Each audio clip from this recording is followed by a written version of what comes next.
Olá, graça e paz. Bem-vindo à nossa escola bíblica. Nós estamos estudando panoramicamente a Bíblia. Já estudamos Gênesis, estudamos o Êxodo e agora nós estamos entrando em Levítico. E a gente vai fazer uma introdução a esse livro. E nós vamos entender melhor sobre o que ele está tratando.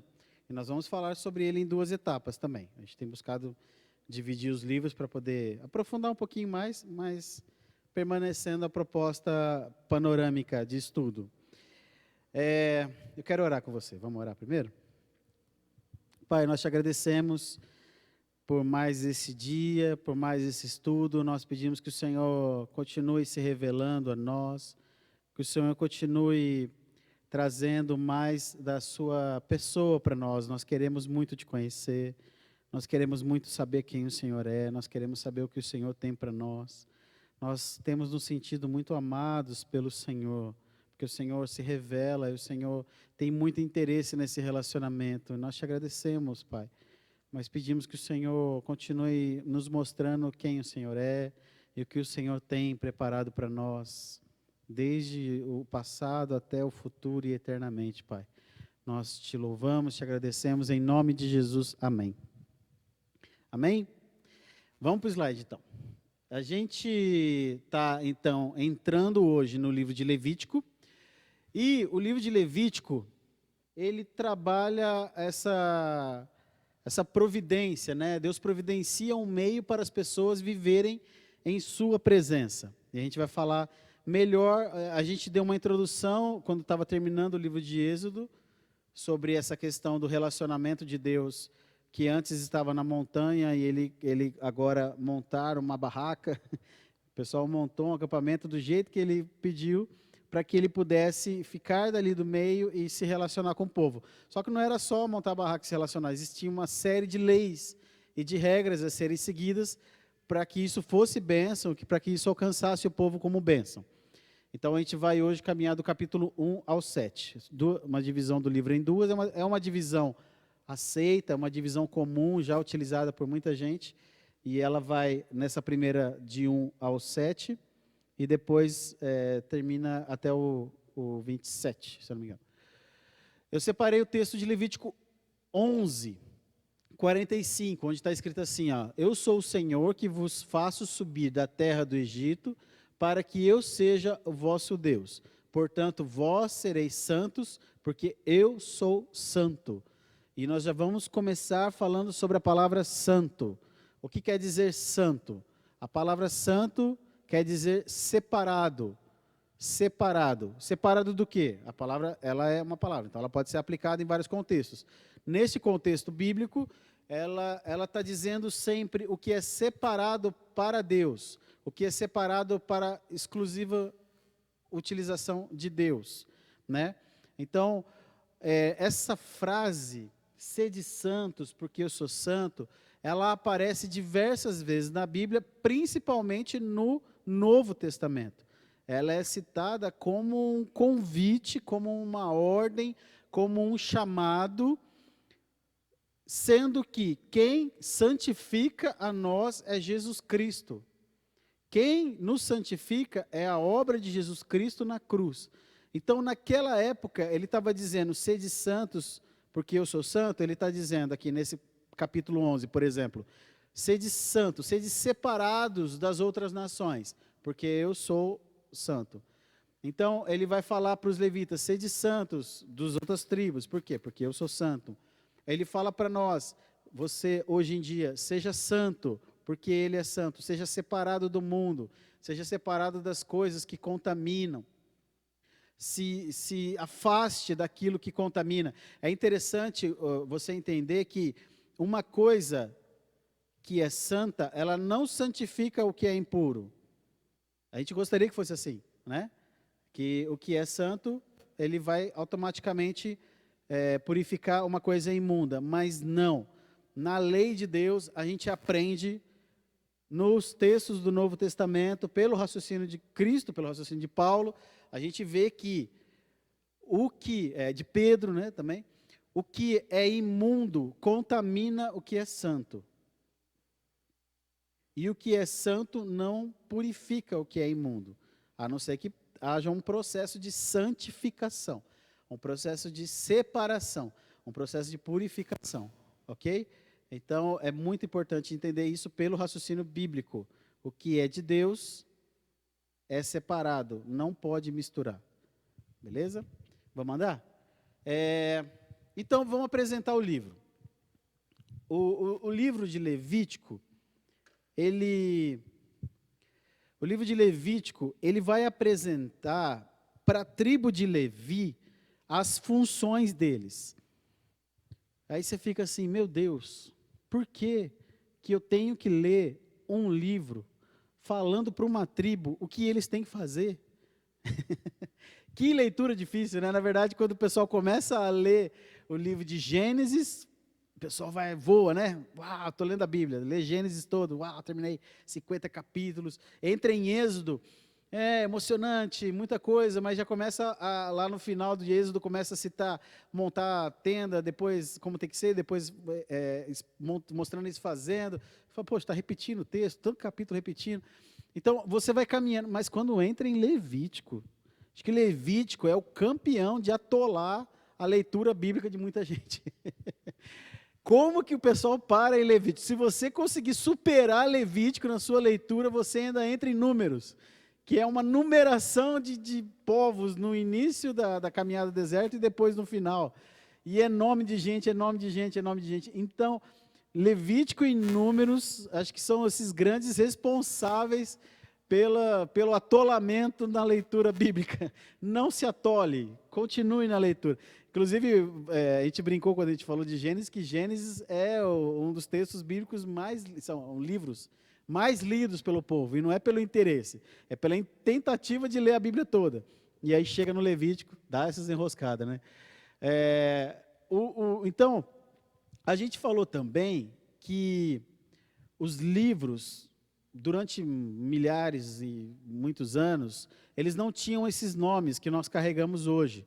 Então, a gente tinha o livro de Gênesis, ele não era chamado Gênesis, ele era chamado de Bereshit. Por quê? Porque o livro estava num rolo, ok? E aí, quando você começava a desenrolar o rolo, você lia nas primeiras palavras qual era o nome do livro.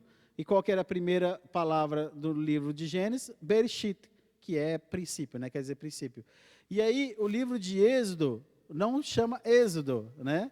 A gente viu que esses são os nomes. Então, a palavra que aponta para o nome de livro de Êxodo é nomes. E aí vai acontecer a mesma coisa em Levítico.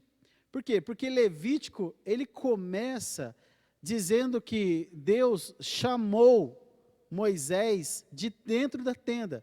Então, Êxodo termina com a construção do tabernáculo, com a construção da tenda. E aí, Levítico vai começar com: chamou o Senhor Moisés de dentro da tenda. Então, esse é o chamou. É engraçado, né? Porque aí você começa a entender por que precisou dar nome para esses livros. Porque você imagina, você tem um livro chamado Nomes, e o outro chamado Chamou, né? Como assim? Como é que esses livros, que nome diferente para o livro? E quando que foi dado esses nomes que nós utilizamos hoje, de Levítico, por exemplo? Eles foram dados na Septuaginta, quando os tradutores, aqueles 70 tradutores, né, eles levaram do hebraico para o grego os textos, e aí eles foram dando títulos para os livros, né? E aí que entrou o nome Levítico. E Levítico seria isso, né? A palavra Levítico quer dizer a respeito dos levitas, ou a respeito dos da tribo de Levi. O nome dele, então, no hebraico, chamou, seria Vaikra, ou Vaikra, né? Vaikra ou Vaikra, que quer dizer, é a palavra do hebraico que quer dizer chamou. E vamos ler o que eu escrevi aqui. O povo de Deus não podia cumprir perfeitamente as exigências de santidade, mas podia obter expiação temporária por meio do sistema sacrificial. A gente vai destacar essas duas palavras muito importantes. Expiação. O que é uma expiação?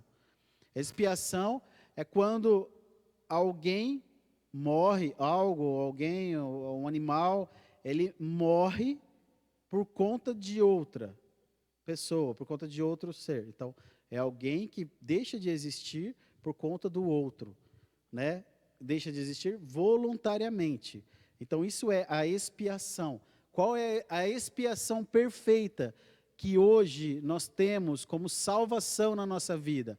A expiação de Cristo Jesus na cruz, que voluntariamente se entregou por amor de nós e morreu, e teve que morrer mesmo, por nós. Então, essa foi a expiação de Cristo por nós. E por que é temporária?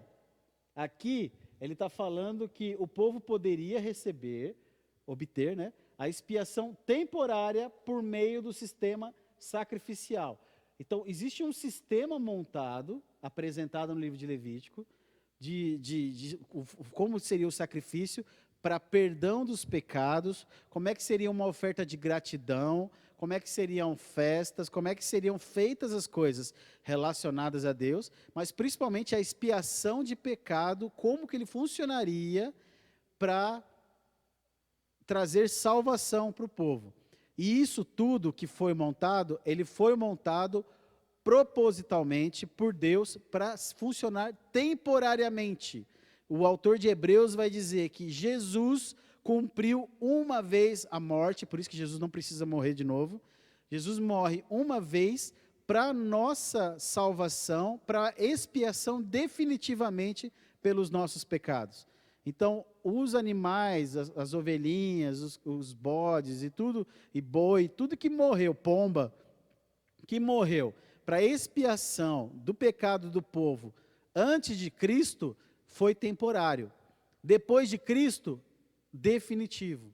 Por isso que a gente não faz também mais o sacrifício hoje, graças a Deus, e os vegetarianos agradecem e aplaudem de pé, porque você não precisa mais hoje ir para a igreja levando um bode, levando uma cabra, para que o pastor, como na função do sacerdote, mate o animal aqui, degole o animal, tire o sangue dele, e o churrasco eu sinto falta, a parte do churrasco. Mas a parte da morte do animal na frente, olhar o animal morrendo, é muito difícil para a nossa sociedade contemporânea, né? Isso aí ficou tão fora da nossa realidade, tão afastado, que a gente não consegue nem cogitar qualquer coisa relacionada assim, e realmente não precisa. Por quê? O autor de Hebreus vai dizer que Jesus vem e expia pelos nossos pecados definitivamente, de uma vez por todas. Esse sistema, então, do povo, ele funcionou, de Deus expiando o pecado dos povos através da morte dos animais, ele funcionou até a queda de Jerusalém. A gente comentou na aula passada sobre o tempo que funcionou o tabernáculo, mas depois que Salomão fez o templo, ele continuou com o sistema sacrificial. Então, ele funcionou muito até a queda do templo em 587. Quando eles retornam, quando o povo volta do cativeiro babilônico, já não funciona desta forma, já não funciona perfeitamente dessa forma. A gente não vê, por exemplo, Esdras e Neemias na consagração do novo templo, fazendo uma série de sacrifícios, como Salomão fez quando consagrou o templo dele. A gente vê que existe, na época de Cristo, no templo de Herodes, um sistema funcionando, mas totalmente corrompido, totalmente manipulado, totalmente alterado, já não tinha nada próximo disso. E então ele funciona melhor, e pode falar perfeitamente, sim, a entrega dos animais de sacrifício, essa parte funcionou bem, até esse ano de 587 a.C., quando eles vão presos, quando eles vão cativos para a Babilônia. Esse sistema B, esse sistema mais ou menos, que funciona com os saduceus, com o pessoal que ficou cuidando do templo lá em Jerusalém, ele vai funcionar de certa forma também, com mais interesse político e financeiro do que tudo, mas até o ano 70 depois de Cristo. No ano 70 depois de Cristo, Roma invade Jerusalém, né? Jerusalém estava muito rebelde para o Império Romano, e Roma vem e destrói Jerusalém e destrói o templo. E aí que não sobra pedra sobre pedra, que Jesus profetizou, né? Então, depois dessa destruição do templo, houve essa diáspora, o povo judeu se espalhou, e eles permaneceram se relacionando e se encontrando para as festas e tudo mais, mas algo relacionado às sinagogas. E em sinagoga você não fica fazendo sacrifício de animal, e nem era para ser feito. A sinagoga era lugar de ensino, até hoje, né? A sinagoga é um lugar de ensino, é um lugar de encontro, de relacionamento, e de todas essas outras coisas, mas não de sacrifício de animais. Então, como isso está distante da gente, hoje nós temos que exercitar a imaginação, exercitar muito a nossa imaginação, para tentar visualizar como é que funcionava as cerimônias e os ritos. Quando você está lendo Levítico, tudo que a gente está falando aqui é para te encorajar a ler a Bíblia, tá? Leia a Bíblia, busque as informações da Bíblia, a gente está conduzindo os assuntos para você se localizar, mas leia a Bíblia, por favor. Mas quando você está lendo a Bíblia, você tem que forçar muito a imaginação, você começa a tentar visualizar o que eles estão fazendo ali. E era muita cerimônia e muitos rituais, né? Esses rituais, eles preservavam, tá no presente, né? Os rituais preservam, expressam e ensinam os valores e os ideais mais preciosos de uma sociedade. Então, esses rituais, eles influenciam na vida diária de uma sociedade. Aprendemos os conceitos mais importantes e nesses rituais, né, nós aprendemos conceitos mais importantes para o povo de Israel do Antigo Testamento. Então, os rituais que foram apresentados por Deus, através de Moisés, para o povo, para a tribo de Levi, eles apresentavam conceitos e pontos muito importantes para o povo do Antigo Testamento. Esses conceitos do Antigo Testamento foram fundamentais para a teologia do Novo Testamento. Então, eu falei isso, né, na última. A gente não pode abandonar a leitura da lei, isso é muito importante. Você tem que ter uma fase na sua vida, uma época que você vai ler a Bíblia toda. E eu queria muito que você vivesse a sua vida lendo a Bíblia toda, o tempo todo. Você terminou Apocalipse, começa Gênesis, terminou Apocalipse, começa Gênesis, e para o resto da vida, sabe? Até você perder as contas de quantas vezes você já leu a Bíblia. E é muito importante você ter um momento que você se dedica, talvez, com mais intensidade, para conhecer, para estudar a lei de Deus. Quando a gente estuda a lei, a gente fica meio agoniado, a gente fica, meu Deus, eu preciso ler um pouco de Novo Testamento, eu preciso ler um pouco de Salmos, né? Inclusive, existem planos de leitura que trabalham com equilíbrio essa questão da leitura da lei, mas trazendo também aspectos do Novo Testamento, porque é uma leitura pesada, mas é importante. Porque quando a gente estuda a lei, quando a gente estuda tudo que foi apresentado da parte de Deus para o seu povo, no Antigo Testamento, no Pentateuco, eles permitem a gente fundamentar no nosso entendimento, de uma forma melhor, o que acontece no Novo Testamento. Faz a gente entender melhor, coloquei aqui, a nossa concepção de pecado. Porque nós temos uma concepção de pecado, quando você só estuda o Novo Testamento, e quando você nem estuda nada também, a nossa concepção de pecado é muito vaga, a gente acaba achando até que a gente merece alguma coisa. E nós não somos merecedor de nada. Você estuda a lei, você vê que eram coisas muito claras que eram para ser cumpridas, e já isso o pessoal não cumpria. E quando a gente estuda a graça, a gente vê que existe sim esse derramar de amor de Deus, mas que existe a justiça de Deus, e nada disso foi anulado na graça do que aconteceu na lei. Então, você estudando a lei, você consegue perceber melhor quem você é como pecador, para você se arrepender. Porque se você não acha que você é pecador, você não acha que você tem que se arrepender, e até o sacrifício de Jesus fica mais desnecessário. E é uma coisa muito difícil da gente entender quando a gente não tem o Espírito Santo. Por isso que o Espírito Santo que gera em nós essa noção de pecado, essa percepção de pecado. Então a gente lê a lei e o Espírito Santo produz isso, e nós percebemos que nós precisamos ser salvos. Existe uma necessidade de ser salvo, necessidade de salvação no ser humano. A gente entende a concepção de sacrifício e de expiação. Então, se a gente não entende que a gente é pecador, a gente acha que não tem... porque se eu não sou pecador, por que eu tenho que ser salvo? né? Então você começa a anular coisas. Mas quando você percebe que você é pecador, você percebe que você precisa ser salvo. E quando você precisa ser salvo, você fala, mas como que eu vou ser salvo? Através de Jesus. Mas como Jesus salva? Jesus salva através da expiação dos nossos pecados. Jesus salva através do seu próprio sacrifício. Jesus salva através da sua morte.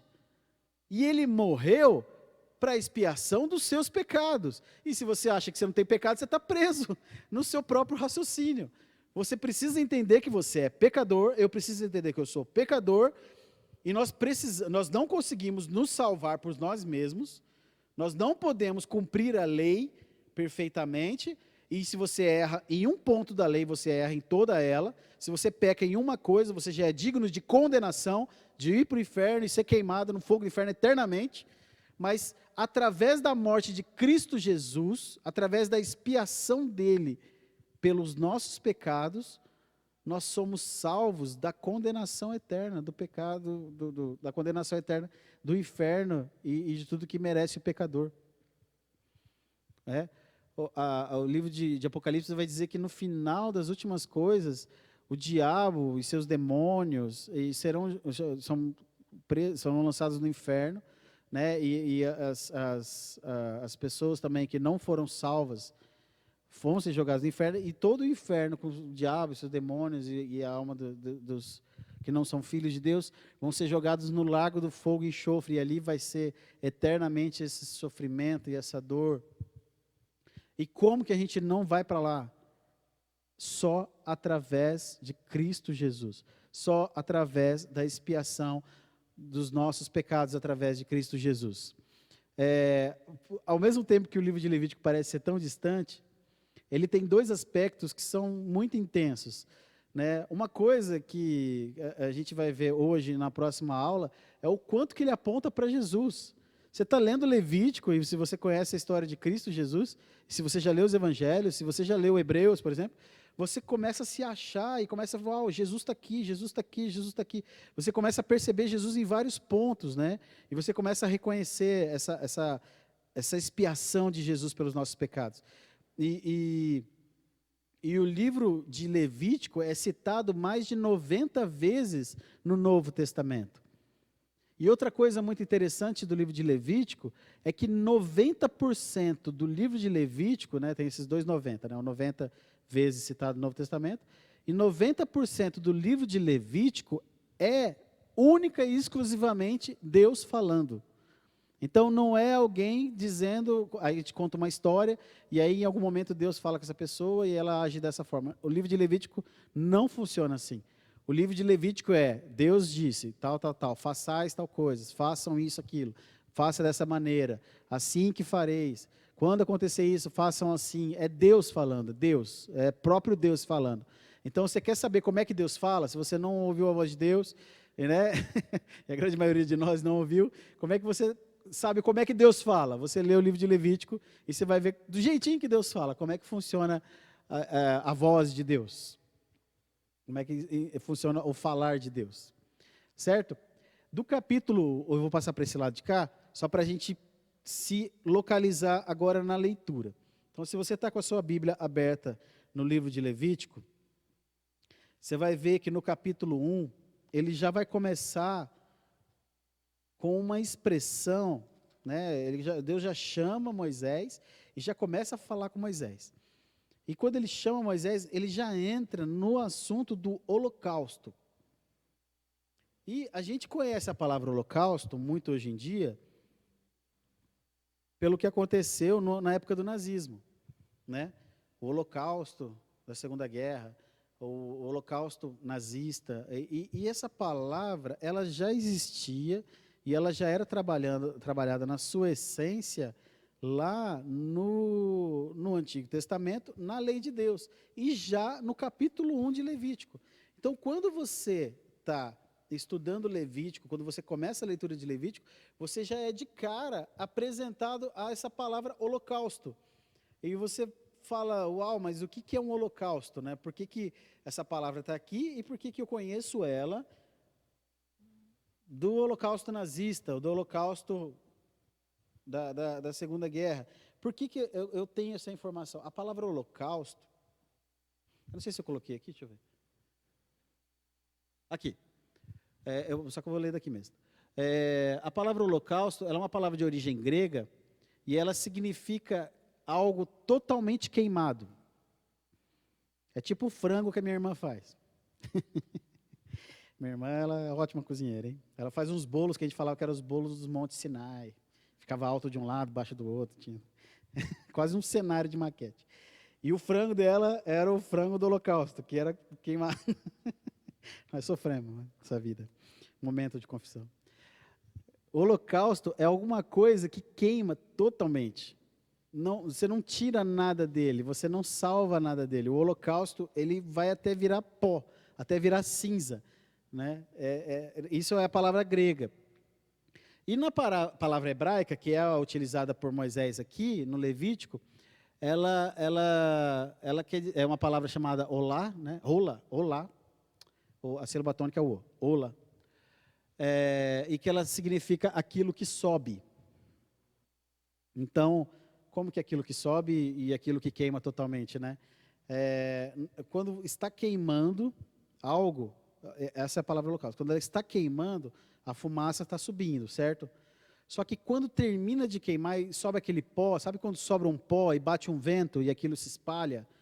Então, é como se você pegasse um livro e tacasse fogo nele e você ficasse mantendo esse fogo aceso, esse fogo queimando. Então, ele vai se desmanchar, ele vai sumir, mas num momento ele vai sobrar cinza e essas cinzas vão se espalhar. Só o que é importante entender é que no holocausto, num momento você tem aquilo e no outro momento você não tem nada. O que você tiver de marca de queimado aqui é por causa da mesa. Mas o que foi queimado totalmente. Ele deixou de existir nesta matéria, né? A gente sabe que na natureza nada se perde, isso tudo se transforma. Então, o holocausto se transforma em fumaça, se transforma em pó e se espalha. Mas na sua frente, no lugar onde você fez aquele sacrifício, ele deixa de existir totalmente. Eu estou fazendo essa introdução ao holocausto, primeiro porque quando você vai ler, é o primeiro choque que você tem. Você fala, oh, mas Deus já começa falando de holocausto, de queimar algo até o final, né? E o que eu fiz? Eu separei aqui, no nosso slide, uma estrutura das ofertas. Tá? Então, quando você está lendo o texto, ele fala de uma oferta, fala de outra oferta, essa oferta é para esse momento, outra oferta é outro momento, e você acaba se perdendo. Algumas Bíblias, inclusive eu falei de Bíblias de estudo ter o modelo tabernáculo, outras vão ter também aqui, nesse momento, uma tabela, alguma estrutura para tentar esclarecer melhor como é que funcionava. Lembra que eu falei que a gente tem que usar um pouco a imaginação? Não existe algo muito claro, muito pontualmente claro. A não ser que você estivesse lá assistindo, você tem que improvisar na sua cabeça alguma coisa para entender como é que funcionava cada um dos rituais, cada uma das festas, cada um dos movimentos que o sacerdote fazia. Agora ele desce a escada, agora ele sobe a escada, agora ele pega o animal, né? Então existem coisas que a gente sabe que eram feitas, e a Bíblia vai relatar, e tinham coisas que os sacerdotes iam fazendo. E imagina que muita coisa foi evoluindo também, talvez com milhares de anos se passando e as ofertas serão feitas, né? Aqui está escrito assim, do capítulo 1 ao 7, Moisés explica como que os leigos e os sacerdotes deveriam participar de vários sacrifícios na presença de Deus no tabernáculo. O fato é, existia o tabernáculo, existiam sacerdotes e existia um povo, né? E o povo que era instruído pelo sacerdote, chamado de leigos. O povo leigo, né?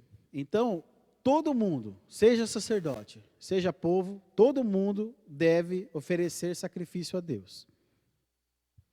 Ou você oferece sacrifício pela sua vida, ou você oferece sacrifício pela vida de alguém. Ou você oferece sacrifício pelo pecado, ou você oferece um sacrifício por gratidão. Então, vocês já viram, você que frequenta uma igreja, que tem uma vida prática de igreja, de rotina de igreja, você vai na igreja e você tem um momento de confissão de pecados, de perdão, existe um momento de gratidão, e aí o louvor toca aquelas músicas animadas, e você dança e pula. Então, existem vários momentos hoje que a gente sabe que existem nas igrejas. Então, se você for numa igreja aqui em Bauru, você vai ver. Se você for numa igreja em São Paulo, você vai ver. Se você for numa igreja nos Estados Unidos, se você for numa igreja na Ásia, você vai ver. Na igreja cristã, pelo menos. Então, existem coisas que são feitas nas igrejas e que cada uma vai se moldando, vai se adaptando àquilo, né? Algumas vão, a música de celebração vai ser só no máximo uma palminha que vai bater e não vai se mexer muito, né? E na outras não, né? Vai ter o reteté, todo o movimento, vai ter todo um agito e músicas altas, né? Inclusive os vizinhos piram com isso. Então, e outras vão ter aquelas músicas que o pessoal chama de worship hoje em dia, e o pessoal vai se envolver com aquilo ali. Então, existem formas de fazer as coisas que todo mundo está fazendo, que são ofertas de amor, ofertas de gratidão, oferta da própria vida, pedidos de perdão, momentos de arrependimento, momentos de confissão de pecados, momentos de comunhão, de relacionamento entre os irmãos, né? É interessante isso, você percebe esses mesmos movimentos nas igrejas. Só que lá, na época deles, eles eram aqui, no caso, principalmente o pessoal de Israel, eles são todo o povo de Deus, então, todo o povo de Deus está se reunido nesse momento aqui, nesse acampamento, então eles deveriam fazer dessa forma. Mais futuramente o povo se espalha, então eles deveriam viajar até o Templo de Salomão para fazer. Mas futuramente existe a diáspora e eles se espalham como judeus e eles começam a fazer algumas dessas coisas através da leitura, através do ensino e através da comunhão, de outras formas, nas sinagogas. Mas tudo começou aqui, ó. Então, muito do que a gente faz na igreja começou aqui. Como é que era feito no caso deles? Existiam ofertas, então, que eram queimadas até o fim. Que oferta que era essa? Era uma oferta que era trazida por você. Você faz parte do acampamento e você levava uma oferta, ela poderia ser numa data específica ou poderia ser em algum momento que você entende que é necessário, né? Então você procuraria o sacerdote fala, não, hoje o dia está cheio, amanhã também, terça também, procura na quarta. Quarta-feira você vem aqui e traz a sua oferta com a sua família. É sua família ou só você? Não, só eu, mas, então só você traz aqui. Então você vai trazer um bode, você vai trazer uma ovelha, ela tem que ser assim, assim, assim, ela não pode ter defeito nela, ela tem que ser branquinha, não pode ter nenhum tipo de deficiência. Quando você trouxer, eu vou conferir tudo. Ela não pode ter nenhum tipo de deficiência, tem que ser o melhor animal. Ah, mas eu sou pobrezinho, eu não tenho nem ovelha. Então a lei fala que você vai trazer um par de rolinhas. Onde é que tem as rolinhas? No campo. Vai buscar a sua oferta. Mas Deus vai prover e você vai ter a sua oferta. Esse era um tipo de oferta, né? Que era a oferta que o povo fazia. A oferta relacionada ao arrependimento de pecados, a oferta relacionada ao pecado contra Deus, ela deveria ser queimada até o final. Existia uma oferta relacionada ao pecado contra o irmão, que a gente vai ver depois. Essa oferta não era queimada até o final. Quando você errava com alguém, quando você errava com alguém do povo, quando alguém do sacerdote, quando no campo você estava cortando uma árvore e o machado escapa e acerta a pessoa, e você queria fazer uma oferta de perdão a Deus por aquilo que aconteceu, ou porque você fez alguma coisa errada, roubou o boi do vizinho e depois devolveu o boi, e aí você não quer que Deus fique chateado com você. Como a gente faz hoje, né? A gente tenta corrigir com a pessoa, né? A gente busca pede perdão para a pessoa, mas também a gente pede perdão para Deus. Então, como é que eu pedia perdão para Deus? Não era ajoelhando dentro da minha barraca pedindo perdão, não existia isso. Você deveria ir até o sacerdote e apresentar uma oferta pela sua culpa, pelo seu pecado. Só que quando você errava contra Deus algo, o único modelo de oferta que tinha era o holocausto. Então esse era o holocausto, era a oferta que era queimada até o fim, dentro daquele altar. Lembra do modelo que a gente viu? Que tinha um altar logo na entrada, que era na verdade uma grande churrasqueira, bem grande, com umas grelhas e que tinha umas espátulas bem grandes para eles mexerem. Quando a oferta era de holocausto, o animal era colocado inteiro, o sangue dele era espirrado em volta de toda essa grelha, de toda essa churrasqueira, nas pontas, e derramado sangue em volta, e o animal era queimado inteiro, tudo, né? Ninguém poderia mexer. Em alguns momentos do holocausto, eles poderiam retirar o couro do animal. Então, o couro, se tirasse o couro do holocausto, ficava para o sacerdote. Mas o ideal da oferta de holocausto era ser queimada até o final. Qual que era a outra oferta, então, quando a gente errava com uma pessoa? Era a oferta queimada parcialmente. Então, era a oferta pelo pecado, né? Que é chamada de oferta pelo pecado, ou purificação, ou oferta pela culpa, ou reparação. Então, são pecados específicos dos quais o ofertante tinha plena consciência do ato do sacrifício. Então, você chegava... Como é que funcionava essa oferta? Você chegava de frente com o animal, você trazia a ovelha, vou usar o exemplo da ovelha. Você trazia a ovelha, os sacerdotes ficavam do lado, então você ia colocar a mão na cabeça da ovelha, olhando para o olho da ovelha, e você ia falar o que você fez. Falar, eu bati na minha mulher, eu roubei o boi do meu vizinho, eu assaltei o meu patrão, eu fiz tal coisa, né? Você vai dizer pontualmente, claramente o que você fez. Aí o sacerdote, ele ia vir até o animal, isso que eu falei que tem umas variações, mas o sacerdote ia vir até o animal e ele falou, esse animal vai morrer em expiação pelo seu pecado, porque a pessoa, o Esmão de Oliveira Cardoso Júnior fez, CPF, número tal, tal, tal. Era bem claro assim, tipo assim, ele tinha que fechar essa ponte, ó. Esse animal não está morrendo, esse animal está ótimo, não tem um defeito nesse animal, era para esse animal continuar vivo. Esse animal está morrendo por culpa do seu pecado. Esse animal é perfeito, não é um animal defeituoso que já estava para morrer. É um animal perfeito e ele está morrendo por culpa do pecado do Esmão Júnior. Então o sacerdote vinha e fechava essa ponte para não ficar nada solto. E aí você ficava olhando para o animal, em alguns momentos tinha que ficar com a mão até na cabeça do animal, né, ficava. E aí o sacerdote vinha e passava a lâmina, e a lâmina tinha que estar muito bem afiada, porque era para passar uma vez só. E no caso do bode, né, era diferente, né, o animal grita muito. Mas no caso da ovelha, era algo muito dramático. Por quê? Porque você via aquele animal morrendo sem manifestar nada, sem gritar, sem fazer nada. Ele ia morrendo, morrendo. E, sabe, reza a lenda até, né? Inclusive meus avós falam que já viram que o carneiro, na hora que você mata ele, de uma lágrima rolando dos olhos dele. Porque estava morrendo e ele não tem na natureza dele essa gritaria, esse escândalo. Vocês já viram matar porco? Matar porco é o extremo oposto disso. É por isso que tiraram os porcos do... Imagina que fosse um monte de sacrifício no meio do arraial, de um monte de porco matando, né? Mas a ovelha era esse silêncio. E você ia embora com essa imagem, você ia embora dali com aquela informação. E aquilo produzia em você uma noção de arrependimento. Cara, eu preciso parar de fazer isso. Eu preciso deixar isso. Espera aí só um minutinho.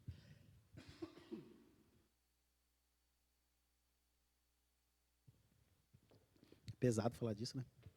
Meu Deus. Essas ofertas que eram queimadas parcialmente, elas poderiam ser comidas pelos sacerdotes. Por quê? Porque o sacerdote não criava gado, o sacerdote dependia da oferta das tribos, e eles poderiam, nesse momento, assar esse animal, e aí eles assavam mesmo, e poderia salgar. Isso não era um problema, eles poderiam salgar o animal e comer como uma refeição deles, né? Essa era a oferta queimada parcialmente. Existia também a oferta de paz, que isso é legal. Aí já melhora um pouquinho o ambiente aqui, apesar de que o animal vai morrer de novo. A oferta de paz, ela era queimada parcialmente, e o restante, né? Quando fala restante, é a carne na hora que está no ponto. Quando está no grau ali, na grelha, a oferta de paz era queimada parcialmente e o restante consumida pelo sacerdote e pelo ofertante. Então é aquele churrasco da igreja, do culto, no final do culto. Irmãos, então, o pessoal do louvor está fazendo um churrasco lá, o espetinho, colabore para ajudar.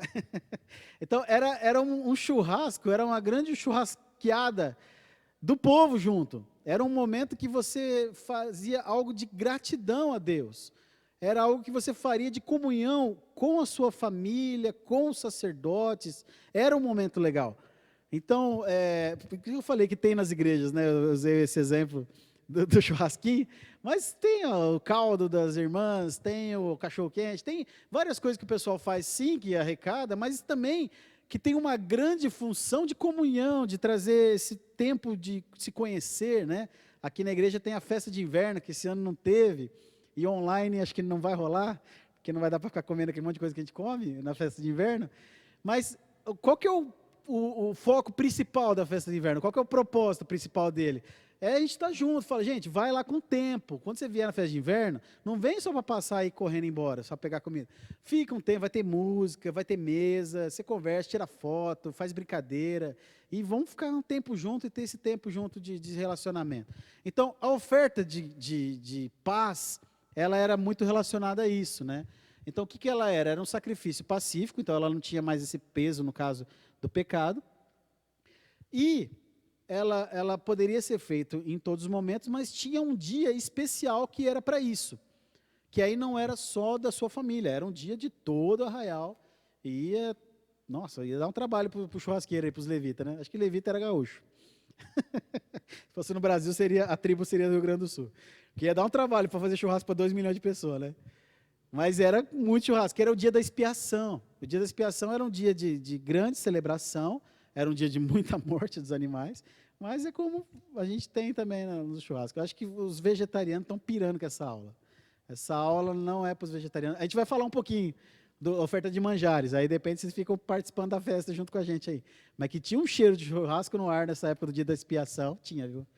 Qual que era a oferta de manjares? A oferta de manjares era uma oferta que você faria de flor de farinha, com incenso, né? O incenso ele era tanto para queimar, mas também servia para temperar. Então, o que seria hoje um incenso? Um orégano, não esse aqui, né? Uma planta, um orégano, um manjericão, plantas que servem tanto para tempero, como serve também para cheiro. E azeite, né? A flor de farinha e azeite era uma opção. Outra opção eram bolos finos, untados com azeite. E também um susto aqui. Então você poderia também preparar um bolo e apresentar grãos de cereais tostados com azeite e incenso. Isso era uma iguaria também que eles gostavam de comer. E qual que é? Eu coloquei entre parênteses aqui porque isso aqui é importante. Na flor de farinha com azeite, no bolo com azeite, grão de cereais com azeite e incenso, tudo isso poderia ter sal. Então era para ter sabor, era para ter. E tudo isso tem simbologia, tá, gente? A gente não consegue se aprofundar. Seria muito legal, dá para a gente pregar um dia e fazer umas aulas só sobre as ofertas, mas é só para você conhecer mesmo que a gente está falando aqui. Mas tinha tudo regra, tá? Tudo tinha regra. E nesses elementos, tanto nos animais, que eram parcialmente comidos e queimados, outra parte, quanto nas ofertas, ele poderia ser utilizado sal, mas nunca fermento e nem mel. Por que o mel? Uma teoria muito conhecida entre a teologia é de que o mel ele possui de alguma forma uma certa fermentação também, né? E então por isso que não seria utilizado. Por quê? Porque não era um problema comer mel, né? Inclusive no voto dos fariseus, dos nazireus, nossa, no voto de nazireado poderia comer mel. Então o mel não tinha um problema nele, né? Davi fala muito sobre o mel na minha boca. O mel era uma coisa boa, não tinha problema no mel.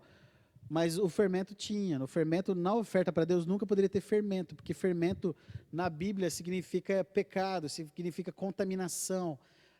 Existe aquele momento que Jesus fala para os seus discípulos, fala, cuidado com o fermento dos fariseus. O que é o fermento, né? Você já viu uma padaria, das mais antigas talvez, que eles tinham um pote, até tem umas agora mais gourmet que utilizam isso também, que tem aquele pote de fermento. Então eles tiram um pouquinho daquilo ali para levedar a massa toda. E aquilo é eterno, aquilo não acaba nunca, né? Aquele fermento, ele vai sempre crescendo, eles vão acrescentando um pouquinho de farinha e vai crescendo. Inclusive tem padarias que se orgulham de ter sendo utilizado o mesmo fermento de 200 anos, de muitos anos. ou de distribuir para os outros. E o que é o fermento dos fariseus? O que é o fermento que a Bíblia condena? É isso, quando você espalha aquele negócio e aquilo continua crescendo lá e você espalha de novo e aquilo continua crescendo e Deus condena esse tipo de situação, em que o mal é espalhado e ele cresce e continua se espalhando, né? É nesse sentido que o fermento ele é bem condenatório. Beleza? Demos uma... Nossa, passou muita coisa, tem muita coisa que não tem aqui. Existe nossa, tem muita situação. O livro de Levítico, ele é grande, né? Ele vai destrinchando, mas eu quis trabalhar bastante essa informação, e na aula de hoje, eu separei um momento da gente falar sobre isso aqui.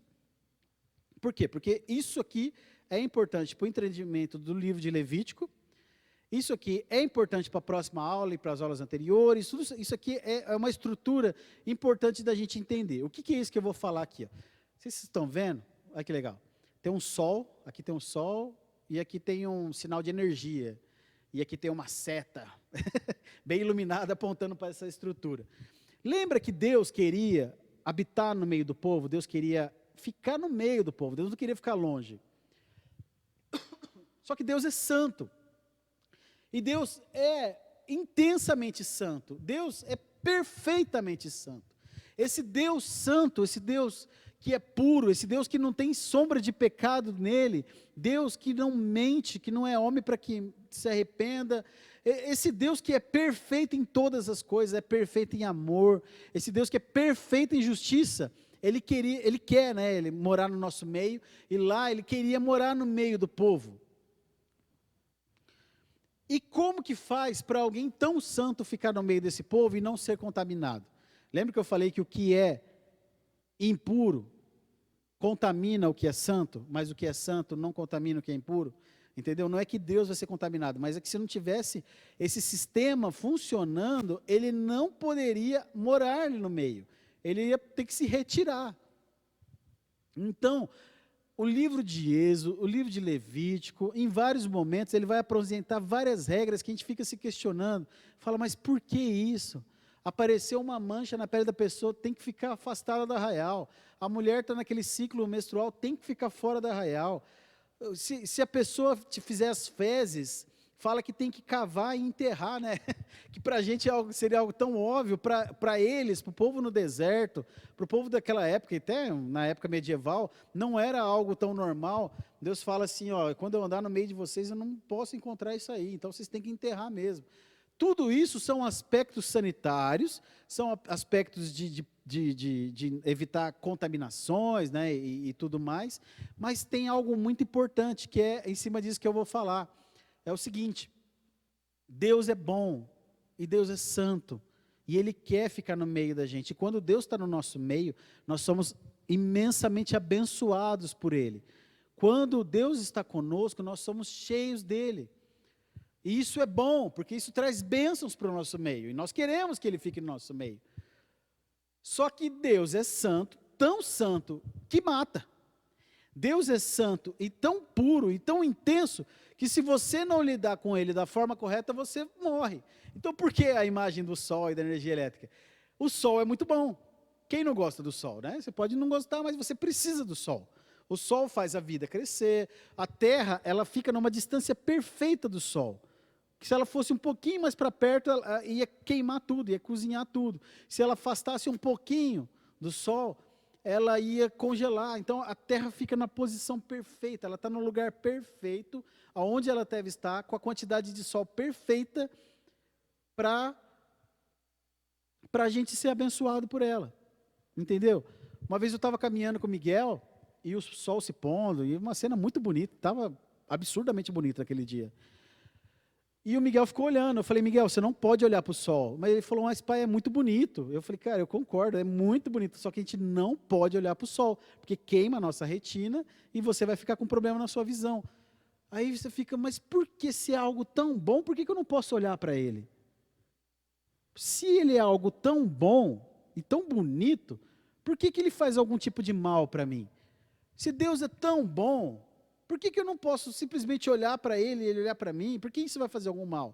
Se o Sol é tão bom, por que eu não posso pegar um foguete e ir na direção do Sol, e ficar mais perto do Sol, e morar no Sol? Porque você queima, porque você morre, porque o Sol é bom, traz benefícios, mas ele mata, se você não relacionar direito com ele. E a energia elétrica? A energia elétrica é muito legal, porque todos nós dependemos de energia elétrica. Eu estou usando, né, a gente está usando aqui uma estrutura enorme, com muita coisa de energia elétrica. Você carrega o seu celular na energia elétrica, você liga o seu ventilador, seu ar-condicionado, você acende luz e ilumina as ruas. E você tem um monte de benefícios diários, constantes e frequentes da sua vida, que você não consegue, de repente, nem listar direito, você vai ter que sentar para listar tudo, que a energia elétrica te dá. Só que, apesar dela ser algo tão boa e te dar tantos benefícios, e abençoar, né, tanto a sua vida, você não pode descumprir as regras da energia elétrica.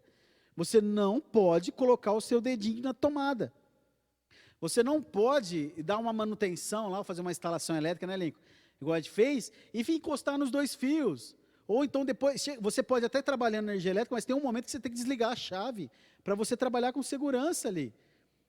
O funcionário da CPFL, ele pode ir lá, dar uma manutenção na caixa de energia de uma torre, de alguma coisa, seja o que for que ele vai fazer, ele tem que usar bota de borracha, uma roupa toda de couro, num calor aqui, né? Às vezes está um calor na cidade, você vai ver um cara no alto do poste, lá com aquela escada de madeira, a escada do cara do CPFL tem que ser de madeira, ele tem que estar com luva, ele está com capacete. Mas por que capacete? Vai cair.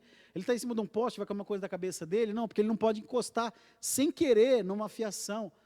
Né? O meu irmão, ele trabalhou há uns anos atrás na CPFL, ele trabalhava no escritório da CPFL. No escritório, que não envolvia diretamente algo, ele tinha uma série de regras que ele tinha que cumprir e de vestimenta por segurança. Mas a energia elétrica não é algo tão bom, por que tem que fazer tanta coisa? Por que ela mata? Né? Eu assisti uma vez um filme com a Dani, que eu não lembro agora o nome do filme, mas é uma história entre Thomas Edison e a pessoa que criou a energia, existe a energia contínua, né, que Thomas Edison, não sei se ele criou, mas que ele utilizava nas suas lâmpadas, e tinha a energia alternada. Então, essa pessoa que defendia a energia alternada e Thomas Edison, o filme é baseado nessa disputa, porque eles estão querendo vender o material deles. E o filme, eu vou dar um spoiler no filme, tá? Então, se for assistir o filme é bom, pode assistir, mas vai ter spoiler aqui. Até porque é história, né? Mas o Thomas Edison, ele defende o tempo todo que não pode usar energia alternada, essa energia alta, por quê? Porque você tem que ter uma energia muito alta para chegar nos lugares, e isso é perigoso, isso vai matar pessoas. E o filme vai discorrendo sobre isso, sobre as mortes que acontecem. Inclusive, existe um grupo do governo que vai visitar essa pessoa que está defendendo a energia alternada, e eles querem utilizar aquilo ali na cadeira elétrica, porque a energia de Thomas Edison não serve. A energia contínua não dá choque, como a energia elétrica dá. Ela não mata, como a energia contínua dá. E Thomas Edison é o bonzinho do filme que fica tentando defender a energia contínua para que não haja morte. Então, ele ilumina uma parte de Manhattan, lá de Nova York, e só que é uma parte, não tem como você levar essa energia para longe. A defesa do outro é que a energia que é mais forte e que é mais perigosa, ela chega mais longe. E qual que é a energia que nós temos hoje na nossa casa, aqui no Brasil? Qual é a energia que ela é gerada lá nas hidrelétricas, né? E como é que ela chega até a nossa casa? Ela chega com uma intensidade muito alta, ela chega num nível muito alto, vai passando por transformadores para diminuir ela, para chegar na nossa rua, para ainda ser puxada para a nossa casa, passa por disjuntor, porque se der alguma curto-circuito na nossa casa, cai o disjuntor, mas não pega fogo. E aí depois você tem, dentro dos aparelhos que você está utilizando, ainda fusíveis, para derrubar ele também, se der algum curto. Então, é uma série de defesas, e ainda assim, anualmente, morre uma série de pessoas por causa da energia elétrica. Deus é como o sol, Deus é como a energia elétrica. Ele traz benefícios, Ele quer estar no nosso meio. O sol está no nosso meio, a energia elétrica está no nosso meio dia e noite, inclusive. E ela traz benefícios, e Deus é muito maior do que o sol, Deus é muito maior do que a energia elétrica. Deus traz bênçãos maravilhosas sobre nós, Deus derrama muita coisa sobre nós, só que Ele tem regras que devem ser seguidas. Aqui na imagem está o sumo sacerdote, tá alguns levitas, tá um levita carregando uma peça de carne bonita aqui, ó. Olha só, é um cordeiro ali que ele tá, vai ficar bom aquilo ali. E tá vendo o altar, tem essa rampa. Existe uma lei que os levitas deviam usar umas calças por baixo, para quando eles subissem essa rampa, não aparecessem as suas vergonhas, né? Para que ele não fosse envergonhado quando ele fosse mexer no altar. Então, até esse tipo de regra Deus colocava, para quê? Para que haja santidade no ambiente, para que haja algo santo, algo, né, uma veneração da presença de Deus, um reconhecimento da presença de Deus, tudo aquilo tinha que ser correto. Se você fez uma coisa errada e era sacerdote, você tinha que se limpar e você ficava imundo até a tarde. Então você perdia aquele dia. Até a tarde o sol vai se pôr depois e já acabou o dia. Então você perdia aquele dia porque você tocou uma coisa imunda, tocou um corpo, tocou uma coisa que não deveria ter tocado. Então você ficava se santificando para depois se relacionar de novo com o povo. Tudo isso para Deus poder habitar no meio, né? Aí você entende o tabernáculo, aí você entende as regras das vestimentas dos levitas.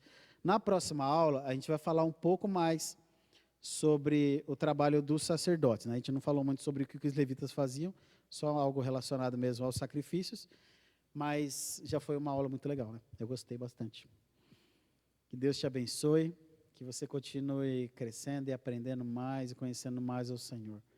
Amém? Eu oro para que você seja cheio do Senhor, que você encontre Jesus em todas essas coisas, que você perceba a realidade do Senhor, o quanto Ele nos ama, o quanto que Ele tem prazer em nós, o quanto Ele tem prazer em você, o quanto Ele quer se relacionar com você.